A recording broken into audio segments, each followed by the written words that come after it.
Hello, hello. Hello. That was a fast. I pressed the wrong button. I meant to fade into this. Very exciting. Here we Now are that my, again. my stinger effects have disappeared. Stinger effects. But yeah, we're back again. I know we missed last week, or had a rerun up. So I was playing a gig. yeah, I Couldn't be was here. kind of sick. So Oh yeah. I think it's been swooping through. I definitely had the old 2-day cold, the non-COVID cold, earlier this week. So feeling better now. yeah. So we thought we'd kind of hang around and talk a little bit about some game development stuff.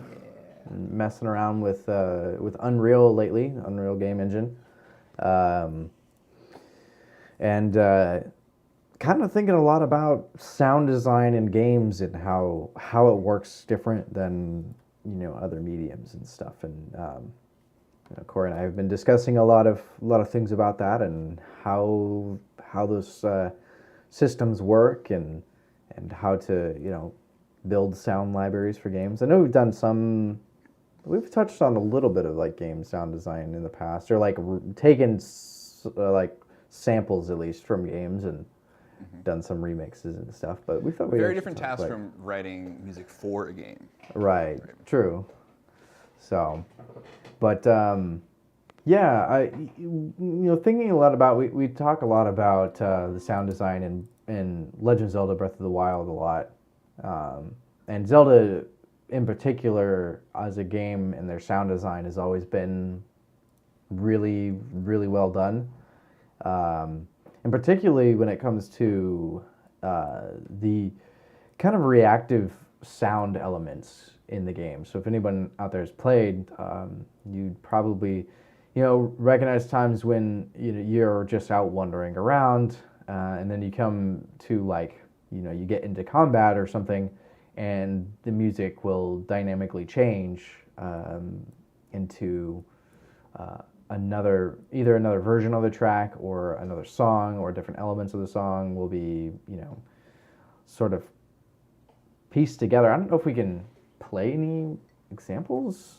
I didn't get anything prepped, but we could probably. Right. I don't know if It's hard to like. I think we'd have to yeah. find a video of this to show an example of it, right? Because Yeah. it's like the thing about it is that it's reactive. Right. We can like. I mean, I think it's not. I don't think it's terribly complicated to explain how these things become reactive, right? I mean, I assume a lot of people who are watching the stream have played some video games before. Certainly, in the era when I started gaming, in the early '90s. There were not a lot of reactive scoring being made. A lot of that classic video game, like the classic video game composers challenge, was like it wasn't even. It was like fit a song into a tiny amount of data, Right. and only using like 3 voices and a noise source. The ingenuity of early console composers is so incredible. Like the things that it's a story of squeezing every ounce of performance out of your hardware, and it's pretty impressive. But the main goal was to make a piece of music that, like we were talking about earlier, Jay, like a piece that loops, that like you don't get sick of hearing. Yeah. While it loops, because you might be playing that level for a while, And so like some of those melodies are like super iconic and memorable. Like I mean, there's a bunch of them that. I don't need to tell you what the memorable video game songs are. But those compositions are pretty static, right? They exist like. Interestingly, they're like the old school game soundtracks. They're not audio files. They are.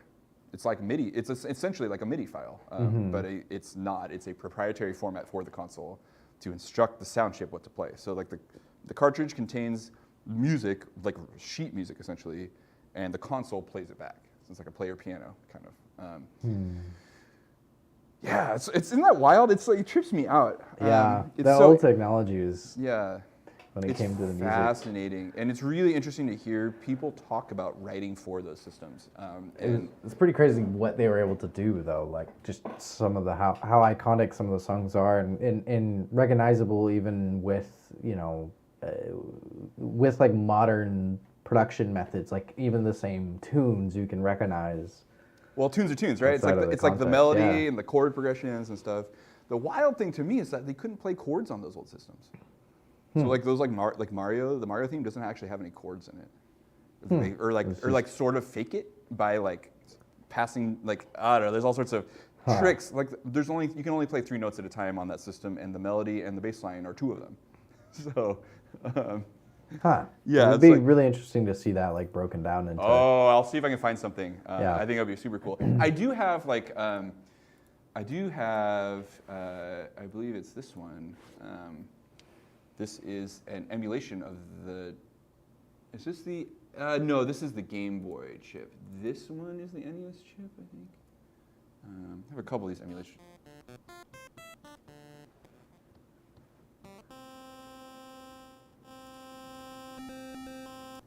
Right? It sounds familiar, doesn't it? Yeah. Oh yeah.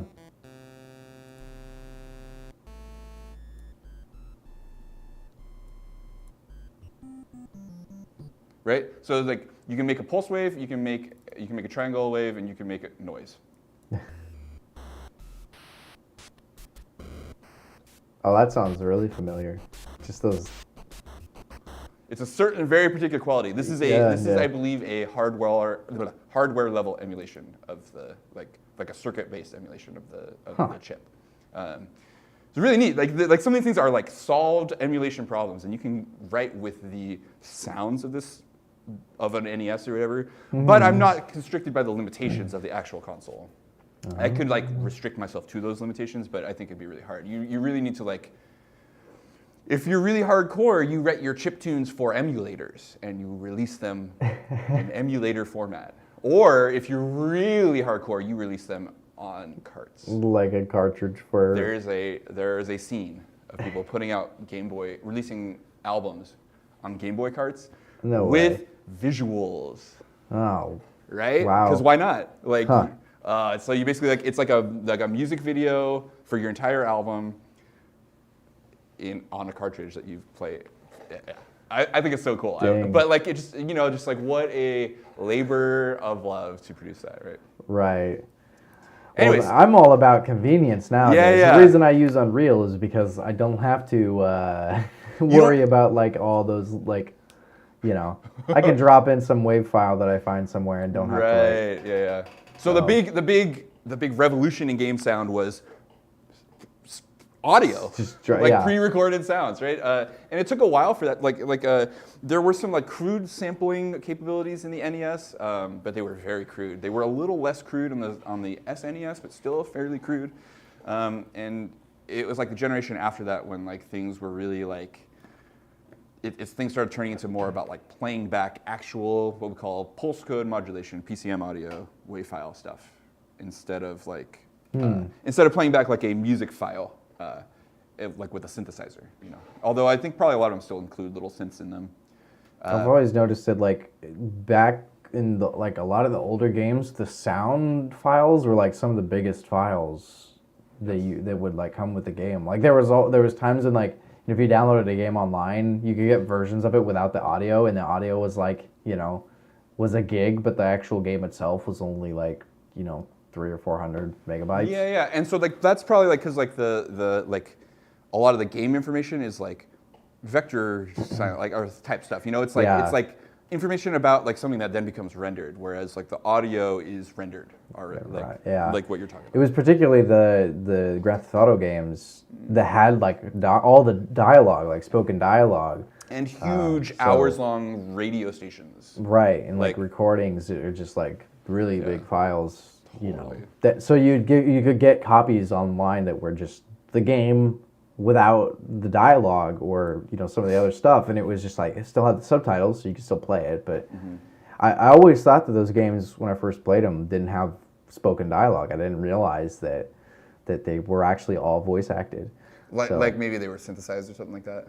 No, it was just there wasn't any audio. It didn't come with the download. Yeah, it didn't come with the dialogue. So it was like just reading everything like a Zelda game or something, and never had spoken dialogue. So yeah, I never really thought about how big those assets were. But like I played a lot of like was it GTA 3?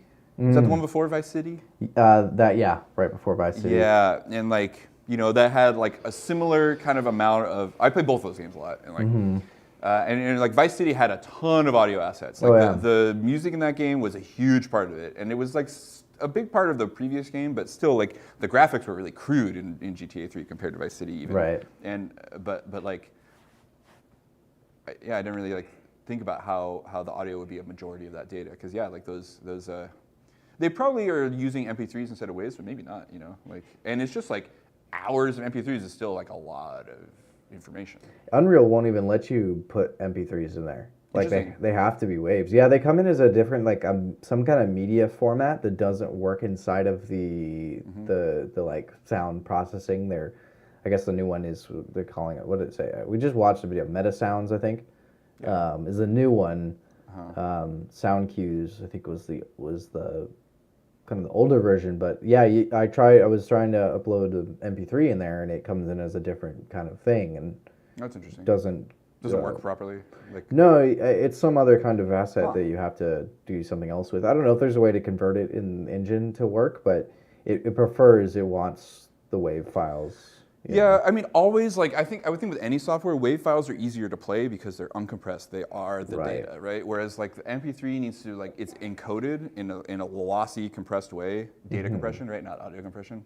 And then it has to be decoded, I think, right? Because, because it's like, the way it's compressed is that, do we know about this? Do you know about this? How MP3s are compressed? Like, don't they just take out, like, the frequencies that aren't as used as much? Yeah, but the thing is, like, audio, like, it's not like the way audio files are stored it's not like the way a WAV file is encoded is it's not like at like 1 second, like this frequency is present and this frequency is present and this frequency is present. It's just like it's a time and a value.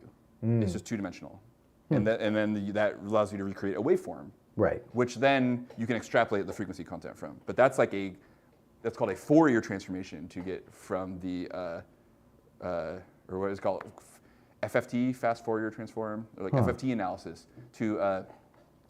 Okay, we're gonna get into the weeds here, but I believe this is Fourier who put this forward that. And probably some nerd out there watching the stream is going to tell me I'm wrong. So I fact check me in the comments, please. But the notion is that any sound that you hear can be recreated from an infinite number of sine waves at fixed frequencies. So like if I have like a 100 hertz sine wave, and like here, let me get a 100 hertz sine wave. And it's turn that up and down at the appropriate moment, and I have like 101 hertz sine wave, and turn that up and down at the appropriate moment, I can recreate, and I just have like 20,000 sine waves for all the different 20,000 hertz. I can I can reproduce any sound, any complex sound by just turning them up and down at the appropriate time. So that's like, but like audio doesn't actually exist that way, right? And so like when there's this interesting thing about like which data gets thrown out, right? And so it's like. I think with like the MP3s, one of the things that happens is so like what a high frequency sound is when the values are changing rapidly, right? So like so I would think that like there's some sort of like filter where they like drop some of the values when it's changing super fast, so that like it appears to change slower, and that would sound to us like less high frequencies, which is a fact about MP3s. Gosh, now I really want to look this up because I'm curious about the real details about this. But anyways, this compression throws out information, and it like can only throw out information in the vertical domain or the horizontal. It can either throw out information about where the position of the wave or the time. And it doesn't make sense to have, you can't throw out one without the other, because you can't have like time without a position of the wave is silence, and we're not inserting silence. So what it does is I think it just literally throws out information that it doesn't need. So like like if it's say the wave is at the same value for like 8 samples. Yeah. Then it might be like, hey, this value, 8 samples, and then like the software that has to decode that and like actually put 8 samples there. Yeah, that's exactly what the video will do too. Yeah, like, Same principle, just with the visual like colors instead of that's why you get like blotchy spots if it gets too compressed. Yeah. MP3, you know. the crappy sound of like cymbals, like on drums with like low quality MP3s is like the audio version of that for sure. So that like sticking these in the software, it's this extra layer of computation to like translate from MP3 to WAV, which is ultimately what's getting played. Right. So, and So it I makes bet sense. you that like when you package the game, it compresses stuff for, you know, for its own, you know, in whatever kind of format that it prefers. But yeah, it's been really interesting because I've been working on building some character locomotion animations and stuff, and it's really fun to build the animations and then add sound cues that trigger sounds, like for footsteps or say, you know, if you have a character that's swinging around a sword or something, and adding a sound cue to that animation that when it hits that certain frame of the animation, it plays the sound effect. Um, I I really wonder if there's like you could build such like dynamic ways of doing this. There's like I saw an example of a character that had like a kind of like a leather pouch on their side, and I'm not sure exactly how it detected it, but it has like it's almost like a collision based thing. So like while the character was running, you could hear like the rustling of the leather against the character, you know, the pouch that they had on their side.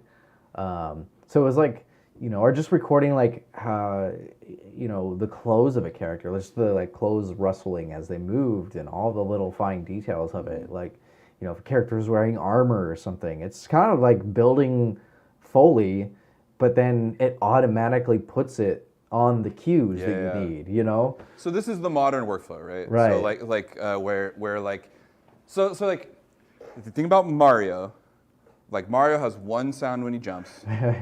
And fun fact about the NES, that sound is also made by the synth playing the music. So anytime you jump, a voice drops out of the music to play that jump sound. Anytime any sounds happen in that game, a voice drops out of the music to play it. So if enough things happen at once, the music goes away completely. Really? Yeah. Any NES game is like that. Huh. They can literally only make 4 sounds at a time. Interesting. Triangle wave, 2 pulse waves, and a noise wave. I think maybe like that one doubles and can play back samples or something like that. Yeah, we definitely can take for granted sometimes the how far things have progressed since you know, we watched this. There was this great video, and I'll have to show it to you. Excuse me, Corey. I'll have to find it. It was kind of the like the history of CG, computer graphics stuff. Just so fascinating. Seeing like computer graphics from the 70s and like watching how, you know, they had this video of the guy describing vertices on this old computer, you know, you know, one of the ones that is just like little tiny screen about that big and like is, you know, just a few lines of pixels rendered, and he was like, you can take it and move this one vertice, and it was like 3 lines all connected, and that was like some of the first computer graphics, and like, you know, that was 50 years ago. But it's pretty amazing that it was still like being developed. You know, it's gone from needing a room needing a like computer the size of a room to now we can like, you know, I was sculpting 3D characters on my iPad the other day, like, right. you know. Yep. Making hit songs on your phone, all that good stuff. Yeah.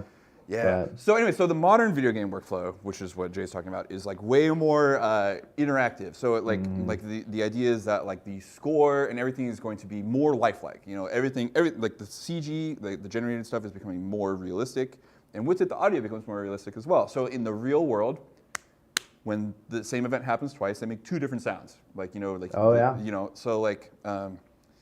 A really basic thing to do is like have a catalog of a variety of sounds that you can then trigger. We like this phrase round robining in music. So it's a thing you do in music too, when you like sampled some like drums, you say, and like, so you record like a snare, and like a sampled snare generally sounds exactly the same every time you play it, but you can create little variations on it so that like when you play it, you hear like you might hear variation 1, and then next time you play it, you might hear variation 2. Next time you hear it, you might play variation 3. And that could be random, or it could cycle through them, or you could like link them to another parameter, like how hard you hit the drum or something like that. Right. Yeah, so you can do all this stuff in Unreal, which is incredible. It's really fun. Yeah. It's the same with the footsteps. Yeah, Like every footstep, you can have like 15 different random, samples, and then 15 samples for walking on grass, 15 samples for walking on gravel, for stone, for water, puddle of water, all those different things. You can have just such a variety of different samples and have those all queued up so that every time your character takes a step, it picks another random sound to play. You wanna check out my screen real quick? I'm Yeah. just gonna show an example of this. I have a while back acquired a great deal of these sounds from Breath of the Wild. They're out there on a website. They're out there. They're out there. It's just a .com. You can find them. They're not hidden. If you know how to use Google. Anyway, so I thought I'd like show you like just a smidge of what like this sort of stuff looks like. So like here's Cloth, here's a terrain called cloth. So like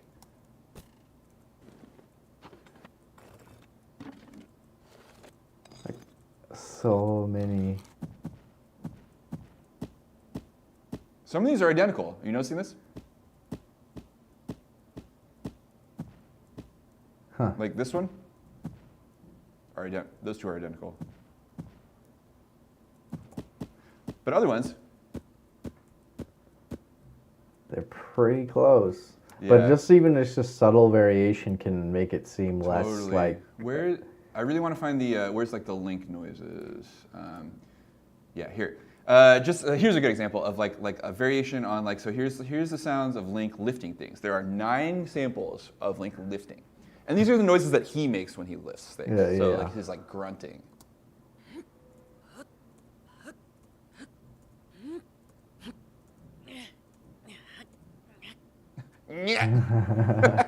So Love like it. when you pick something up in the game, I'm fairly confident it randomly triggers one of those samples. Oh, yeah. And it might actually be a thing where like a heavier object triggers some of these ones where he sounds a little like more intense. It could. But I'm not sure what it looks like in the engine. But these are the lift sounds, and these are the only lift sounds. Yeah, that's one big mystery of Nintendo. I don't know if anybody, unless you're working there directly on the game, like what their pipeline looks like. Right. Because of course a lot of these companies have their own engine. They're not like they're not using Unreal or Unity or whatever. Totally. Some of them do, but Nintendo definitely doesn't. They have their own thing. That's actually an interesting. I've never really looked that up. I wonder if they have like something they. So like That's just the look, and that's like when they turn their head. Yeah, so this is like, these are all the boar sounds. So like a boar, which is just like a randomly running around in the world, there are 20 different sounds that it can make. And I wonder how they got these samples, like from a real boar, or are these like generated? There's probably a voice actor for the boar, I bet. I don't know, can a person make that? You think somebody can make those so or something? I'm debating this. As I'm listening to them, I'm thinking about it. Some of them sound pretty convincing to me. That being said, did they go out and like mic up a pig for this? I don't know. They may have just like found a sample library that had like and just pulled out a handful of pig noises from it. Like I feel like this, like it's hard to say like how they came up with this, but like Yeah. like probably I imagine all these like animal noises like are probably pulled from libraries, because like why go out and mic up a donkey?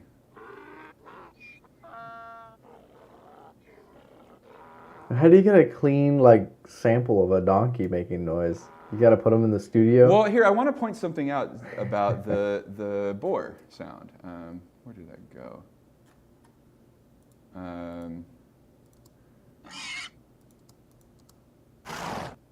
Like that one's like there could be all kinds of background noise in there, but it's so trimmed that we don't know. Yeah. And so like, we played around with some of those like spectral processing tools in here before, and so like you can totally clean up some of this stuff, but like like presumably they're out like in like outside, but also like there's not you don't have to worry about room noise outside. It's just like wind, and then like if the thing starts stamping around in the mud. And you're never gonna hear these like in a completely dead silent space in the game either. Like there's gonna be like the environment noise, there'll be music, there'll be the footsteps and the the wind and the birds and everything else combined sort of hides that. The noise floor, right? You can hear the noise floor in this one, I think. It's subtle, but there's like a hiss on top of the sample. But it's just so tightly trimmed. There's no silence at the beginning or end. So you're not ever hearing whatever background noise there is in isolation. So it doesn't really matter. And plus you've got like another feature of the game engines too that I find fascinating is the like proximity sounds. Yeah. So like if you're further away from something and it makes a noise, it's gonna sound in the game like it's further away. So you're never like right up on the pig, like you're never gonna hear it this loud probably.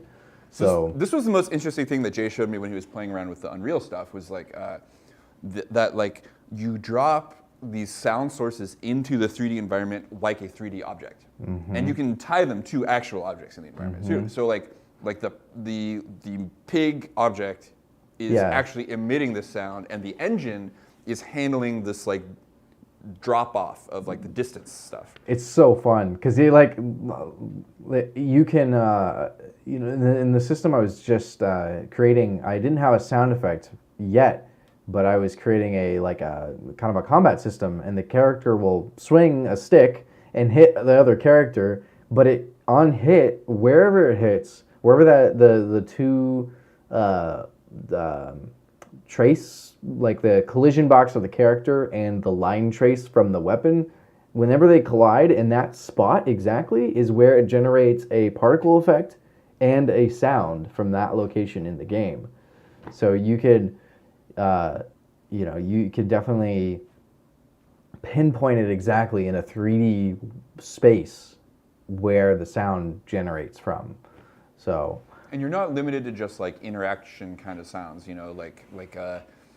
for example, like if you were building an environment where like it was like mountainous and you were going over like a pass, like or something like that, or like through like a narrow, like a little passageway through like a pass, you could have like wind blowing through there, and like as you get closer, like the thing that happens as you go like across like a mountain ridge, like it's like the wind whips across it, and like so you can have that happen. So like as you enter that area, there's like audio that plays in a region. Yeah, we saw this cool. Fun. Yeah, we saw this cool demo where this dude had this thing set up where like not only did it do that, so like you establish an area like a volume in which the sound occurs, but then you can like parameterize it too. So like you can like have it be like, okay, so when my character enters this volume of space, this sound is going to fade in. So like you obviously as a player you don't see the borders of this thing. So like, and you're probably not going to like inch your way towards it to like try and test the boundaries of the system. You're going to walk up to the thing, and naturally like the sound's going to kind of fade in as you're walking towards the space, and all of a sudden you're kind of near this ridge and you're hearing the wind whipping past your ears. It makes such a huge difference, like even just in the base like game demos that come with like the templates that come with Unreal, the minute you add in like a environment sound, just the wind blowing or something, it brings it to life so much. Yeah. Like it goes from being just like a looking at a picture on the screen to something that feels like a space. One thing I really want to try too is having sounds in an area have different like reverberate in the room, or like have a different sound inside of a space, because I think that the sounds are based on your camera's perspective. So I don't know if if the sounds that you hear in your ears from the left and right channels, so you're wearing headphones or whatever, are based on your character, or if they're based on where your camera is. That would be an interesting thing to test out. Yeah. I would think that like from a practical perspective, like so like a common thing, like when you do the 3D stuff, right? It like doesn't matter what's happening off camera, right? Like your model can do all kinds of janky weird crap. as long as the camera doesn't point at it, right? Right. And so like there's like a similar thing maybe with audio where like certainly like the environment cues and like things that aren't happening on camera are really important for some games, and some games do include that in some capacity, right? But like also it's like just like with video or animation or whatever, like the important things that you want to hear are the things that you're looking at.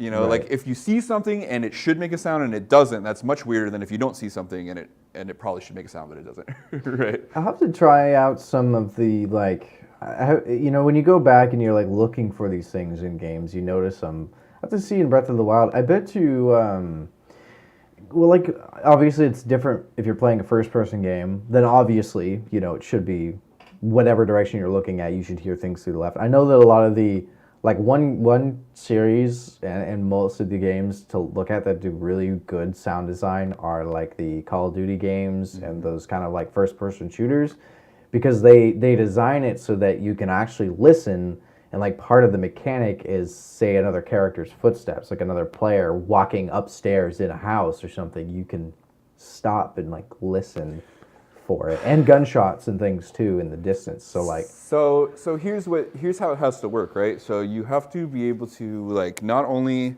like, so if I want to create a game engine where I want to be able to someone to be able to hear where another player is and find them, then it needs to be tied to both the distance from the player and the direction of the camera. Because you have to be able to point yourself in that direction and hear it a little louder to know that's where it's coming from, right? Exactly. Like it has to come from a direction.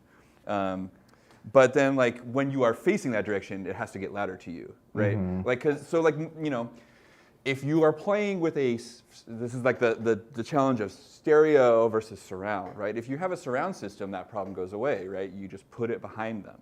Right. And then they turn, and then it just pans. But with stereo, you have to fake that. Right, you fake that surround sound. And so, and I would think that you fake it by making whatever the camera's pointing at louder than the things that it's not. Exactly. I feel like I'm gonna go home and test this out, because I'm really curious how it handles the 3D like spatial sound, because I know it does all that. I may have to make a demo. I'm gonna try it in both first person and the third person templates and see what it does and how it like affects the sound stuff, because I'm really curious what the defaults are. If it's not default like that, you could probably set it up, I'm sure.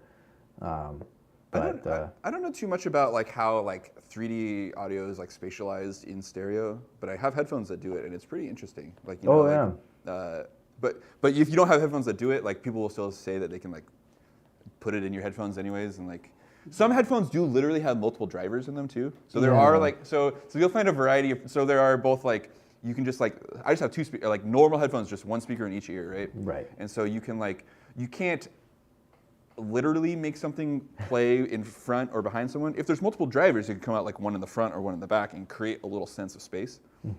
But there's like ways that people like use these like psychoacoustic tricks to put things spatially in your ears. But I think a lot of times it's just like, I don't really know. And there's different algorithms depending on what you're doing, It's definitely like a faked spatial. I forget who's got. Remember, it was like big for a while. There was somebody's got a spatial sound thing. Apple's pushing it really hard right now. I think there is one built into Windows too. I think there is like a even in the sound settings, like there's some like spatial. you can turn on just mono audio. That's helpful. That's an accessibility thing for folks who have like an imbalance in their hearing between their ears. Like if you're like deaf in one ear or just have like way worse hearing in one ear, like running your audio in mono lets you not miss out on one side of the stuff. Right. Huh. I'm pretty sure that there's definitely like some ways to turn on like spatial sound. It might need a connected or like a compatible device. That's the case with my like I have AirPods Pros and like. They claim they talk about doing. They do a spatialized thing. It's like it's interesting. I kind of hate it. I don't like what it does. In general, y'all, I don't like to do anything. I try to do as little as possible between the final Post-processing product stuff. of audio and like my listening to it, you know. Mm-hmm. Like spatializing like music that was created in stereo is like just might as well just bass boost it and slow it and reverb it. It's just like throwing a bunch of effects on it. Like, Yeah. And I'm just like getting further away from what the artist intended me to hear, you know. So Right. it bothers me. But people are now making music specifically for this, and we should get into it. So there is a music mixing version of this game technology that you're talking about. This like object-oriented thing. So okay, brief explanation, right? So we're talking about like stereo audio versus like surround sound, right? And so like in music, most music's mixed in stereo. If you want to mix it down in surround, a lot of times it's just like they just stick the sounds in the different channels, like the pan stuff, hard left and right, or whatever. But so like you can mix stuff for 5.0, and what you do is you like or 5.1 systems. So that's a normal surround sound, right, where you have a center channel and then like front, left and right, and back, left and right, and a subwoofer. So you don't usually have to mix for the sub differently, but you can. You can like in movies, it's a separate channel with its own separate information. Right. So if I have a song and I want a 5.1 mix, like I'm doing like panning. So like here, like in Ableton, like if I want to like decide which of the two speakers that my sound comes out of, I use this knob. I can send it to the left, I can send it to the right, and I can choose that per track. So in a 5.1 system, there's multiple axes, right? Like, but essentially this is like I can't really like pan it. Like I guess maybe you could develop a system where you can send it forward and back and then left and right, and like sort of localize it that way. But really, ultimately, what you're doing is you're deciding how loud each speaker plays the sound. So this is literally like in the middle, both speakers play the sound the same volume. If I move it to the left, it like turns down the right and turns up the left, and vice versa. Right. And so like if I want to make a 5.1 mix, I'm like, okay, I want this in this center channel, and then a little bit in this channel. And so I'm making decisions based on like how loud I want it to be in each speaker. Right. So that's like makes some sense. But so there's a new cutting edge, new paradigm. And it just so happens that I am good friends with the guy who wrote the manual. It's like my old buddy Bennett, one of my best friends, like little brothers. Yeah, super random. So this is Dolby Atmos. You probably heard this phrase. Oh yeah. Bennett went to a art school in. Hi Lily. Bennett went to art school in Seattle, or like a technical arts, like where he learned like audio engineering in like a hardcore way, and landed himself a job at Dolby. Wow. Works in San Francisco. That would be an awesome special guest. Yeah, I think we might be able to get him on the stream at some point. Yeah. That'd be pretty fun. We're definitely gonna talk more about it. But anyways, so he's helping to develop and support. So like if you know, like Lucasfilm has an issue with Dolby Atmos and they need help, he's the guy they call. Like it's pretty wild. Like it's an interesting gig. But so the paradigm is just like the paradigm in Unreal. So instead of like choosing how loud things are in a speaker, all of a sudden you are placing sound sources in a three-dimensional environment. And so this allows for any number of speakers to play it back because it's adjustable to the playback system. So instead of making a specific 5.1 mix that is different than the 7.1 mix, you just place the objects in the environment. And then the speakers, however many you set up, whether it's 5.1 or 7.1 or 7.2, or the Atmos system, which is 7.1.4.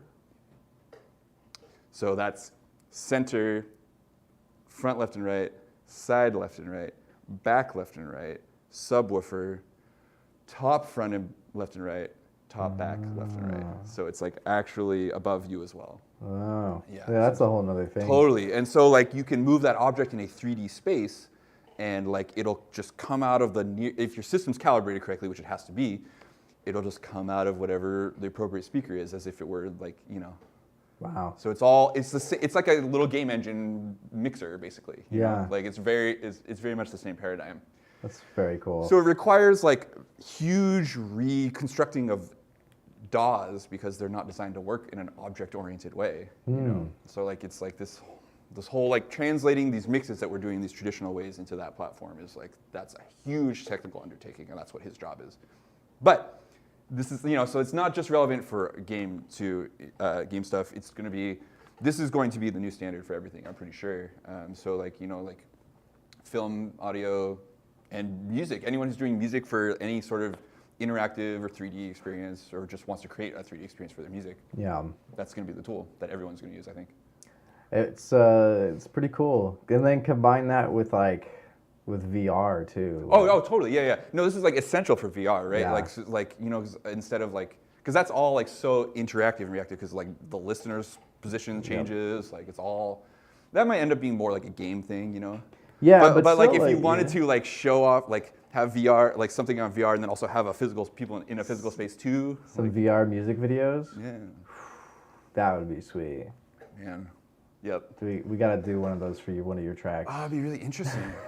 I wish we could have loaded those Unity game art games. Well, we could do, you know, Unreal's got it set up. We just build the scene, put it in 3D, play the track, and like you just sit there and like absorb it all around you. It would be just crazy. Yeah, that'd be fun. It'd be a real cool experience. Yeah. Well, YouTube's got the new. It's not really new. They've had it for a long time, but the VR videos that you just like, you can play them. I don't know if any. I don't really see anything about it anymore. It was big when VR was sort of, you know, still kind of a gimmicky thing, I guess. Mm-hmm. This is like stuff like captured with those like 360 cameras or whatever. Yeah, and like the Google Cardboard and stuff when that was coming out. So, you know, it's been quite a few years, and they sort of pushed it for a while, but I don't know anybody that's really doing VR video stuff much anymore. Yeah, it's all super niche outside of gaming. Like it seems like the gaming is the primary application, and then like there's a bunch of interesting niche things that you can do. Like I was saying yesterday, like there's some like visual artists I follow who are definitely sculpting in VR. Like a virtual, like a virtual music video that's in 3D that you can stand there in the space, and like not just a 3D video, not just like a 360 video, but actually like, you know, you could do some mocap stuff with the artists and like, you know, have cool models. You could all be, you know, aliens hanging out on Mars and jamming out, and that's like you're standing there in VR with the 3D characters and like hanging out. They're playing for you. I think Danny Harrell did this. I think really? I think there is a 3D version of Club Harlcore. Which we should definitely track down. I would love to go check that out. Like when he released, that was part of the like marketing for that album. I think it's a pretty cool thing, and I mean, like it's, you know, still, you know, they talk about like doing virtual,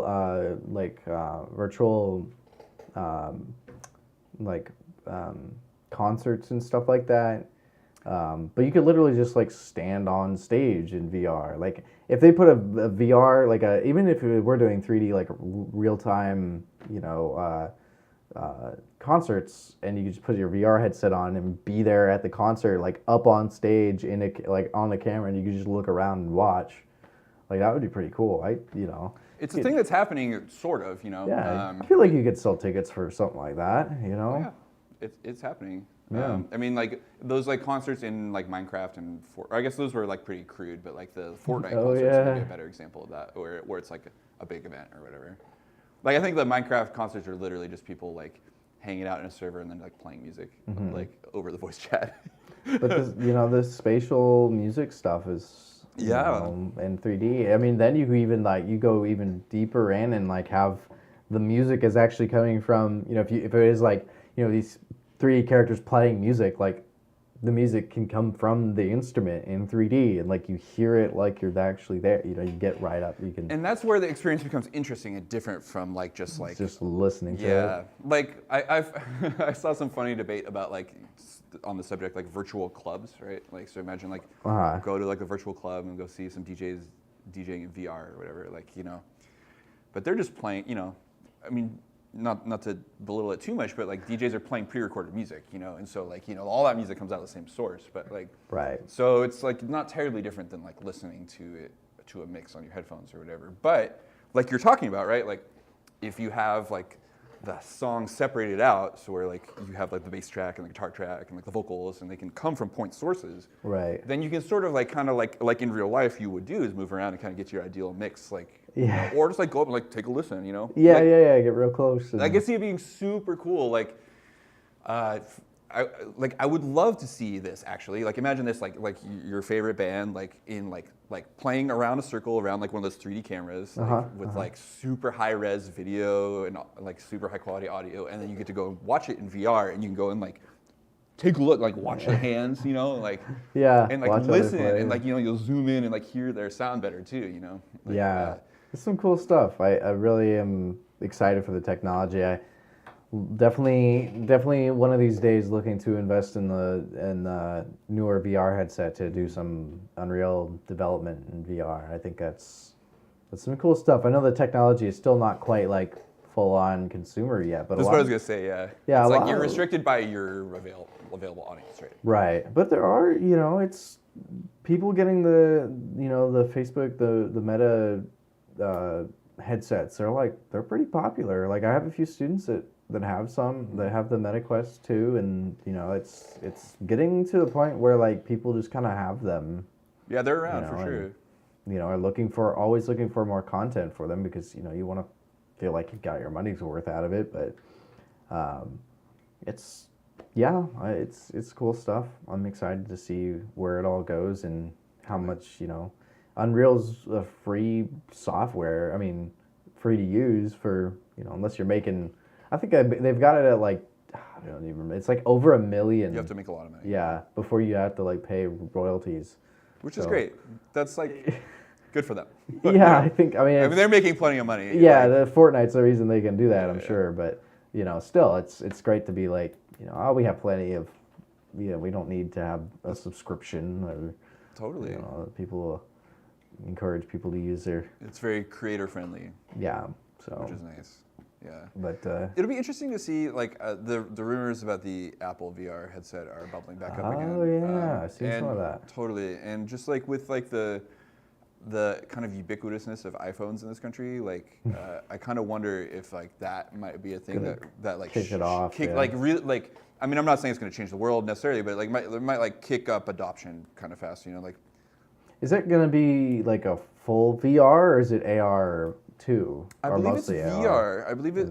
I don't know though. saw I some have not things that followed were these like- rumors very closely, but Yeah, but it's interesting because they're trying to like kind of promote it as a business tool as well. which I find so bizarre. Like that's the whole thing that's flopped about Meta right now, right? Is like the idea that people are going that people are so sick of Zoom meetings that they're going to want to go to Zoom meetings in 3D instead. Like It would be interesting. I'd like to try it someday. I think Like, it would be an interesting novelty, but I just can't imagine like. I would make us a cool meeting room in Blender that we could all go and sit in and chill in there, and then build it out as like a. I can imagine doing it as a fun thing with friends more than like like a business thing, True. Yeah. Well, I mean, like, there's if there's money for, they got to do some kind of like nonprofit. What do they call that when you try out something? There's a word for it when they like send stuff to businesses to try out and Oh, interesting. There you go. You can go, yeah. It has a lot of uses to kind of like bring it into, cool. kind of make it more, have a, you can build these spaces. So it would be sweet to have a VR MARZ meeting space. Yeah. So I guess, I'm like, oh, I don't know if anyone's gonna want to do that, but like, that's my opinion, right? And like, for a lot of people, like, especially like in a place like this, which is pretty remote, just being able to like it's a different feeling. It's like seeing someone's face on a video versus like being in a game environment with them, and like for folks who've grown up being in game environments with people, like that's gonna feel like very comfortable and familiar space. And I don't know. We should all have the choice of like what we want to do. You know what I mean? Like it's like more options. I think is great, and like more ways to connect with each other. I think is great too. Yeah, it sucks that there's like such a tech barrier for this thing, but like hopefully this like adoption of things starts to drive it down. And it's they're about the same cost as if you're buying a PS5 or PS4 for for your kid's Christmas present or something. Like the Quests are about the same price. So That's it's cool. like, they're not so It's like a expensive console. that I mean, it's like buying a console, which people, obviously they're successful. It's Totally. just because they're all standalone. You don't need a compute like a, you don't really need a nice computer anymore to run them. So Okay, yeah. I think I'm still like I'm in the mentality of like, oh yeah, they're like essentially displays. right, yeah. So you don't need any of that anymore. A lot of them now are just a standalone, That's cool. wireless headset. That's what the Quest 2 is. It's just, you just put it on and you're in, and it charges and you're good to go. So, but yeah, well, cool. I know we didn't get we were gonna try to demo some stuff, but we did end up talking, even Nerds. though we kind of moved into other things. But still, yeah, it's neat technology that I'm looking forward to. Hopefully, I'll be able to demo some Unreal stuff. I haven't tried it on this computer yet. I know it's even a little bit like a little slow on our new computers, and I was like, what? Is it running on your laptop? But I haven't tried. I could try it on here. One day I'll try to demo some Unreal stuff. I think that'd be. We kinda could try cool. like rearranging the stream setup for that demo or something like that. Yeah, Run we'll- the stream from a different PC. We'll figure it out. I think this should be able to do it. I think I think it's still maybe a little a higher, little more upgraded than even those ones out there. But, anyways, all right. How you feeling? Should we wrap I'm up for feeling today? great. I think it's not a terrible time. All right, cool. Well, thank you all for joining us, and we'll be. I think next week is Thanksgiving, so we might just do a rerun. But no Thanksgiving special, unfortunately. Just Corey and I sitting here eating turkey. I'm gonna stay food home, Jay. things? You Okay. can come. You can come I'll over let's if do you it want. from home. Yeah, you can set up a whole spread. Do one of those. What do they call those videos where people just eat in front of the camera? Mukbang, Okay. right? Do a MARZ version. Or MARZ mukbang. Yeah, totally. Oh my gosh. Might get our. I don't know. It's a kind of content we have not tried yet. We got a lot more before we get to that point that we could try. A A lot of other content. I think it's pretty. This is a funny idea just to do like kind of like parody stream styles, like you know what I mean? Like, Yeah, we gotta do some we could do product reviews. I think that would be kind of more up our alley. like parody product reviews. Parody, or like maybe. real ones. I have some real ones. We could do some real ones. Yeah. I definitely. I don't know. I know we kind of done it in the past, but Yeah, I mean, we tend to. It's more of like a gear workflow and functionality discussion than a product review thing. But Yeah. like something that I've thought about. Yeah, like I was saying. Yeah, we talk about nerd out about headphone choices or something like that. I don't know. maybe we can get. We're some- always buying gear. I got new gear in the mail right now. Oh, hey. I might show it off pretty soon. All right, everybody. Well, it's 7 now, so we'll leave. All right. See you bye. later. Take it easy.